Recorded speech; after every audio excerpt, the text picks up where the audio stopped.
bagaimana hari ini jalan dengan Pak Pres. Monggo Mas Wapres. Men, Bu Titi. Gue sangka Bu Titi manggil supirnya. Bener kagak? Habis bukan salah gue juga. Mas Gibran datang begitu mangguk-mangguk gitu, kagak ada wibawanya dikit gitu, guys. Supir zaman tahun 80-an dulu. Udah gitu berdiri dekat pintu supir lagi. Bener kagak? Gak jelas. Udah lah, men. Yo, lagi-lagi kelakuan konyol Mas Tom yang mengira bahwa Mas Wapres ini adalah supir dari Ibu Titi. Saya kira kalau sampai ternaknya Mas Wapres melihat video ini, tentunya mereka akan ngamuk lagi dan menghujat Mas Tom karena sudah menganggap bahwa junjungannya ini adalah seorang supir. Padahal beliau adalah orang nomor 2 di negeri ini.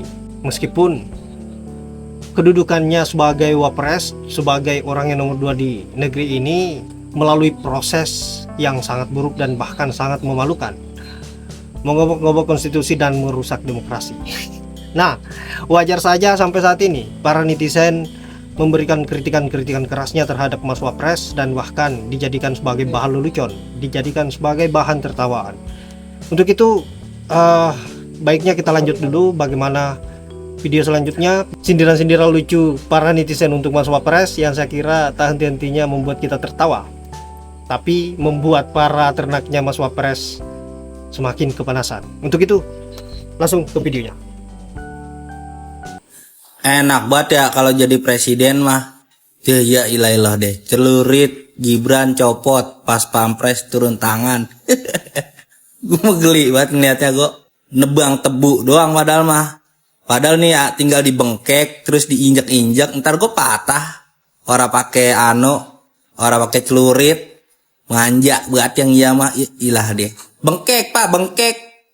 Itu mah gampang banget patahnya. Sampai pas pampres ada yang turun. Gala masuk berita, dia lagi nebang gitu no Pak, pakainya bendok tuh. Pakai celurit, mengoren. Medat banget loh.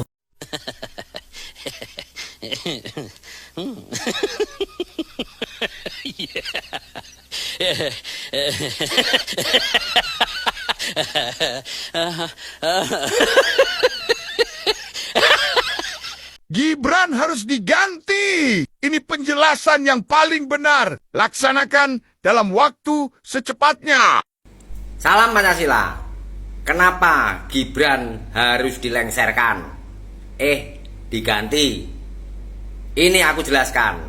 Yang pertama, Prabowo sebagai presiden butuh wakil yang bisa bekerja dengan baik dan semangat untuk mewujudkan janji-janji kampanyenya. Banyak sekali janji kampanye Prabowo. Nah, itu harusnya dikerjakan oleh presiden dan wakilnya. Sementara sampai saat ini kinerja Gibran tidak pernah kelihatan membantu Prabowo. Yang kedua, Gibran nggak bisa kerja karena memang nggak punya pengalaman kerja. Ya. Yang kedua, Gibran nggak bisa bahasa Inggris karena memang nggak pernah kursus. Ya, jadi untuk mewakili Prabowo kunjungan ke luar negeri, undangan-undangan yang harusnya jatahnya wakil presiden, kalau diundang sama pemimpin negeri lain, Prabowo yang hadir. Tetapi kalau diundang oleh menteri luar negeri, oleh wakil presiden di sana, ya Wapres lah yang datang, Gibran lah yang harusnya mewakili. Tapi Gibran nggak bisa bahasa Inggris, kan gitu. Ya, yang ketiga adalah Gibran nggak ngerti bagaimana cara membantu presiden sebagai atasannya. Ya, yang keempat, banyak yang berpikir bahwa Gibran itu hasil pemilihan demokrasi. 58% itu adalah pemilih Prabowo, bukan pemilih Gibran. Ya, itu supaya kalian semua tahu. Ya, kalau memang tidak layak kerja, tidak bisa kerja, ya yang akibatnya nanti malah malu-maluin, ya diganti saja. Dan itu haknya presiden sebetulnya. Ya, caranya adalah presiden mengadu kepada DPR bahwa wakilnya nggak bisa kerja. Nah, barulah nanti DPR yang memutuskan, karena DPR itu adalah wakil rakyat, mewakili suara rakyat, begitu. Ya. Nah, yang paling penting lagi adalah Gibran ini adalah sumber kekacauan, sumber kegaduhan. Ya, banyak yang menyerang dia, termasuk para purnawirawan jenderal yang merasa bahwa kalau sampai nanti presiden berhalangan tetap digantikan wakilnya akan membuat malu bangsa Indonesia karena memiliki pemimpin yang masih bocah, belum mampu, tidak punya kemampuan, ya tidak punya kebijaksanaan, tidak punya power, ya tidak punya karisma gitu ya. Itulah yang dipikirkan oleh para purnawirawan jenderal. Bener kalau saya setuju dengan itu.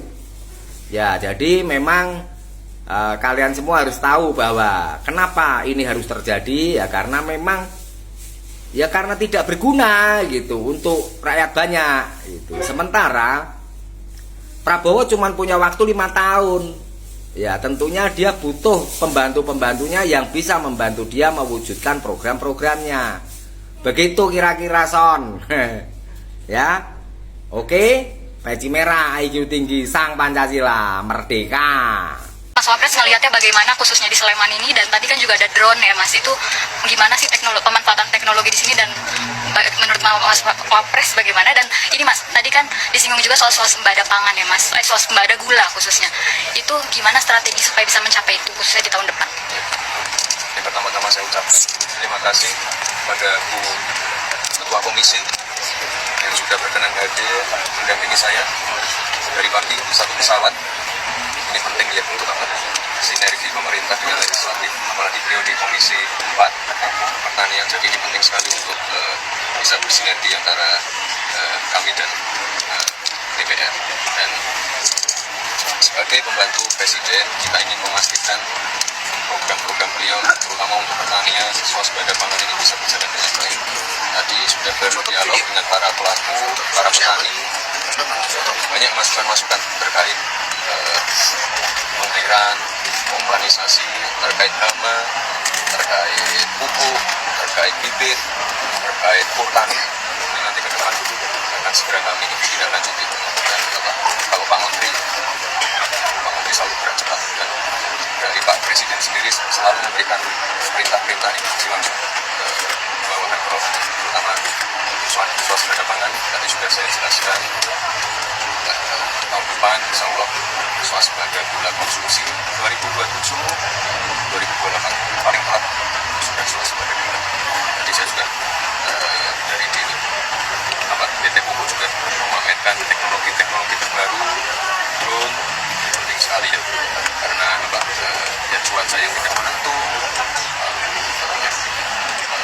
tantangan-tantangan lain seperti hama dan lain-lain ini perlu kita sikapi dan kita lanjuti menggunakan alat-alat yang mudah. Jadi mekanisasi itu penting sekali untuk meningkatkan produktivitas juga.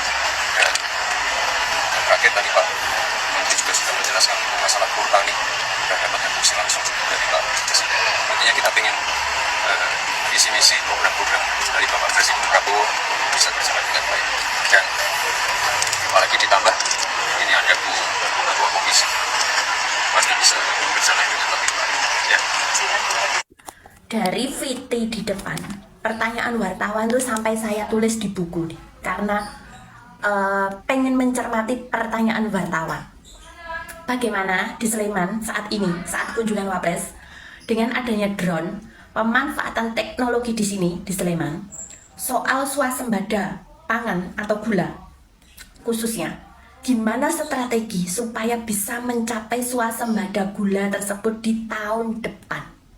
Strategi swasembada gula tahun depan. Tapi jawaban Wapres kebanggaan kalian itu ngalor ngidul.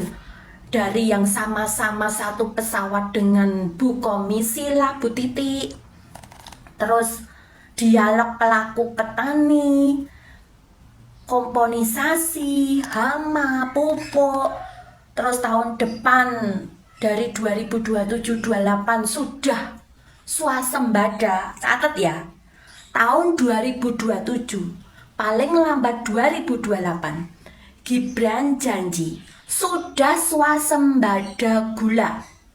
Simpan video ini.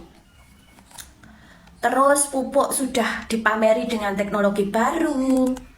Aduh, nggak nyambung lah pokoknya. Sampai saya tulis loh pertanyaan dari wartawan.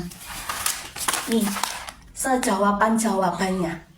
Saking gobloknya saya mencermati omongan Gibran. Saya tulis dari pertanyaan wartawan sampai jawaban dia itu nggak ada yang nyambung satupun. Daripada saya salah kan, saya tulis, saya jeda videonya. Nggak ada yang nyambung. Itu ya kualitas wapres kalian.